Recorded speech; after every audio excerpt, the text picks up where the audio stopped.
En 1983, después de 7 años de terrorismo de Estado, luego de entrega económica y de la derrota de Malvinas, los argentinos pueden volver a votar.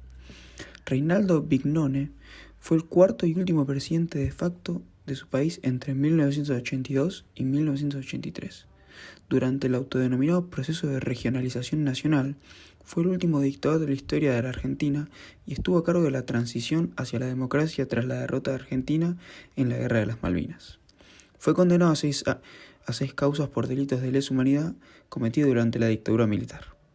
A fines de 1982, una vez abierto el proceso de transición a la democracia bajo la presidencia del general Reinaldo Vignone, Raúl Alfonsín se convierte en el primer presidente de la Unión Cívica Radical en las elecciones internas partidarias.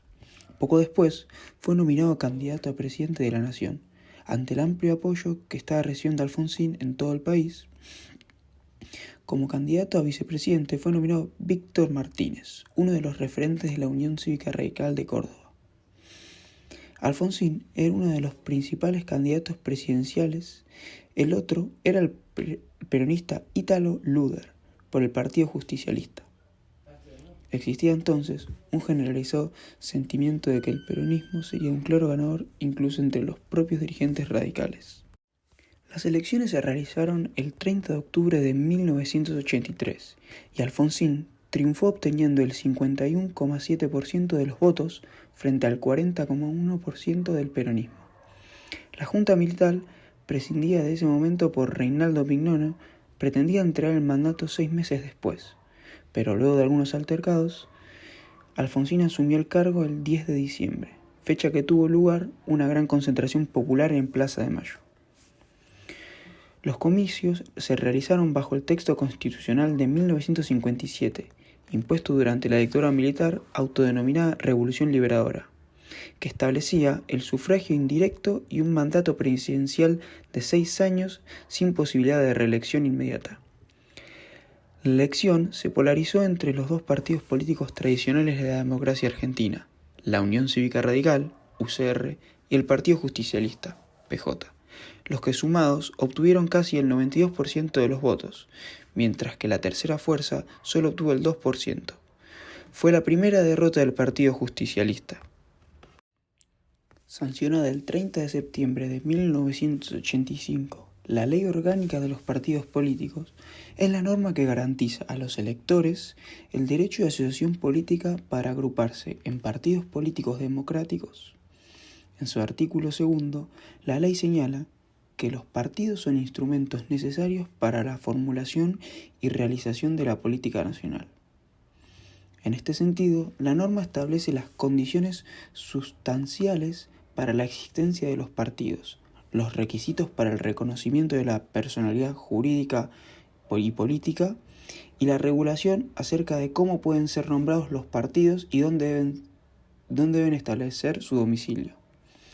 A su vez, la Ley 23.298 estipula cómo debe ser la organización y el funcionamiento de los partidos, su carta orgánica, plataformas electorales, afiliaciones, elecciones partidarias internas, símbolos y emblemas. Y también la administración de su patrimonio y sus recursos. Finalmente, brinda las pautas para la caducidad y extinción de los partidos, estableciendo los procedimientos que deben llevarse adelante frente a la justicia electoral. A partir del 30 de 1989, el cargo de presidente de Argentina, con el que el pueblo el 10 de diciembre de 1983. Las elecciones presidenciales de Argentina de 1989 se realizaron para definir qué candidato sucedería al presidente Raúl Alfonsín, de la Unión Cívica Radical. Resultó elegido el peronista Carlos Menem, candidato del Frente Justicialista de Unidad Popular, quien venció al candidato oficialista Eduardo Angelós, de la Unión Cívica Radical. La reforma constitucional de 1994 dispuso que el mandato de Menem concluiría el 8 de julio de 1995. En las elecciones de 1989 gana el partido Alianza Frente Justicialista de Unidad Popular, liderado por el Partido Justicialista con Carlos Menem a la cabeza, con una ideología peronista y una posición de centro-derecha. Este asume en el cargo en medio de un proceso hiperinflacionario. Su administración implementó políticas económicas como las privatizaciones masivas y un régimen monetario de convertibilidad con el dólar, diseñado por el ministro de Economía, Domingo Cavallo. Menem sorprendió a propios y ajenos haciendo una alianza con fuerzas de sectores antiperonistas. Realizó un cambio radical en sus posturas ideológicas que le permitió gozar de un amplio apoyo de los sectores de clase alta. En las elecciones se enfrentó principalmente a los partidos de la UCR y la Alianza de Centro. La UCR, encabezada por Ángel Oz, quien en 1988 es elegido candidato a presidente, derrotando en elecciones internas al senador Luis León. La Alianza de Centro fue una coalición política argentina que presentó la candidatura de Álvaro Alzogaray y Alberto Natale. Cuando el presidente Carlos Menem anunció su intención de iniciar el proceso establecido para la reforma de la Constitución, Alfonsín decidió proponerle a Menem un pacto para garantizar que el contenido de la reforma no estuviera en contra de las posturas de la Unión Cívica Radical ni del Partido Justicialista. Ambos líderes negociaron una serie de coincidencias básicas que serían conocidas como el Pacto de Olivos. En las elecciones presidenciales de 1995 fue reelegido Carlos Menem como presidente, candidato de una coalición informal del Partido Justicialista, quien venció en primera vuelta al también peronista José Octavio Bordón, candidato de una escisión del Partido Justicialista, aliada con otras fuerzas bajo el nombre de Frente País Solidario, el FREPASO. Las elecciones se realizaron según las reglas del texto constitucional definido por la reforma de 1994, que establecieron el sufragio directo del presidente y vicepresidente, el acortamiento del mandato de 6 a 4 años, la posibilidad de una reelección inmediata y una segunda vuelta electoral, el balotaje, entre los dos candidatos más votados si ninguno obtenía en la primera vuelta una ventaja sustancial. En las elecciones presidenciales de 1999 resultó elegido en primera vuelta presidente de la Nación el radical Fernando de la Rúa, candidato de la alianza UCR-FREPASO, venciendo al candidato oficialista Eduardo Duhalde, apoyado por la Concertación Justicialista. En tercer lugar quedó el peronista y exministro de Economía del presidente Menem, Domingo Cavallo, del partido Acción por la República. Un escándalo de corrupción en el Senado llevó al vicepresidente Chacho Álvarez a renunciar a su cargo antes de cumplir un año en el mismo, y a que el FREPASO se retirara de la alianza del gobierno.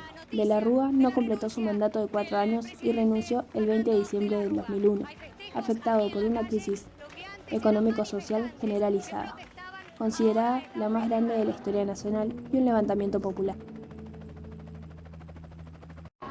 Con la renuncia de la Rúa, asumió Ramón Puerta como jefe de Estado por línea sucesoria el 21 de diciembre del 2001. Su presidencia duró un día y durante la misma cumplió con el mandato de convocar dentro de las primeras 48 horas a la Asamblea Legislativa para elegir a quien debería desempeñar la presidencia. Puerta pertenecía al partido opositor de Fernando de la Rúa, al Partido Justicialista, partido que adoptó la justicia social como principal estandarte, quedando ligado a la clase obrera y a los sindicatos. En la Asamblea Legislativa se eligió a Adolfo Rodríguez Sá para el cargo de presidente. Su presidencia duró 5 días, hasta el 29 de diciembre, cuando después de otra masiva revuelta popular tuvo que partir a San Luis y emitir su renuncia. Al día siguiente, la jefatura del Estado recayó en el segundo de la línea de mando, el presidente de la Cámara de Diputados, Eduardo Camaño, que, al igual que Puerta y Rodríguez Sá, también pertenecía al Partido Justicialista. Camaño convocó a la Asamblea Legislativa en forma urgente para el 1 de enero, donde se acordó el nombramiento de Eduardo Duhalde, quien perduró en el poder hasta el mayo del 2003. Una vez más, el Partido Justicialista se encontraba al mando. Porque es nuevo. No pertenece a la generación política del fracaso. Tomó su provincia muy endeudada, pagó, ahorró, y hoy Santa Cruz tiene el menor índice de desocupación y los más altos salarios de Argentina. Tiene equipos, tiene planes, sabe gobernar. Anda tranquilo por la calle, quiere a su familia, miente, hace lo que dice, es tal como lo ves. Un día vamos a decir que con Kirchner pudimos mejorar el futuro de nuestros hijos. Los que seguimos amando a la Argentina, construyamos con Kirchner esa Argentina que queremos.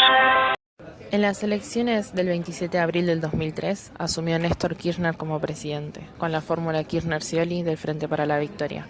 La elección debería definirse en segunda vuelta electoral entre ellos y la fórmula Menem-Romero, de la Alianza Frente por la Lealtad. Pero la segunda vuelta no se llevó a cabo, ya que el 14 de mayo Menem anunció su decisión de renunciar a su candidatura, lo que automáticamente convirtió a Kirchner en presidente electo, quien accedió a la presidencia con el nivel más bajo de la historia argentina, el 22,2% de los votos. En las elecciones presidenciales del 2007, la coalición tuvo como candidata a Cristina Fernández de Kirchner, quien fue electa para el periodo 2007-2011 con el 46,2% de los votos. El Frente para la Victoria es una coalición política argentina de orientación kirchnerista, fundada en ese año, en el 2003. Tiene como partido mayoritario al Partido Justicialista, pero también está integrado por el Partido Intransigente, el Frente Grande y el Partido Comunista. Bueno, estas cuestiones, que haya temas que no se... Ahí está Cristina Nelly. Fórmula que se impuso en primera vuelta en las elecciones del 23 de octubre de ese año, con el 54,11% de los votos, seguido por el Frente Amplio Progresista integrado por Hermes Bernes y Normas Morales, con el 16,81%. El partido que integraba a Alfonsín y Fabián González Fraga por la Unión para el Desarrollo Social con un 11,14%. Cambiemos, integrado por Mauricio Macri y Gabriela Michetti, logran el 34,15% tributos de los votos. del mando presidencial. Acompañan al señor presidente de la Nación, el cual Álvaro Tasch. La segunda vuelta fue el 22 de noviembre. Quien fue más votado fue Cambiemos, integrado por Mauricio Macri y Gabriela Michetti con el 51,34% de los votos. Scioli y Zanini alcanzaron el 48,6% de los votos.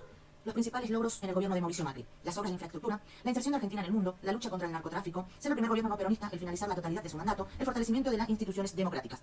En el 2019 se presenta a las elecciones electorales Alberto Fernández y es acompañado de Cristina Fernández de Kirchner por el Frente de Todos, el cual obtuvieron el 48,10% de los votos. Mauricio Macri y Miguel Ángel por Juntos con el Cambio, que logró un 40,37% de los votos. En el mandato del gobierno de Fernández se crearon dos ministerios: el Ministerio de las Mujeres, Género, de Diversidad y el Ministerio de Desarrollo Territorial y Hábitat, además de devolverle la categoría a otros que habían sido rebajados a secretarías durante el gobierno de Mauricio Macri. En la historia de la Argentina en la actualidad contamos con lo que se creó en el segundo mandato de Cristina Fernández de Kirchner: Ciencia y Tecnología, creación del Ministerio de Ciencia, Tecnología e Innovación Productiva, Producción Nacional de Radares Militares y Civiles para el control del tráfico aéreo y control del narcotráfico, creación de Tecnópolis, 264 becas del programa Becar, programa Conectar Igualdad, rescate de aerolíneas argentinas.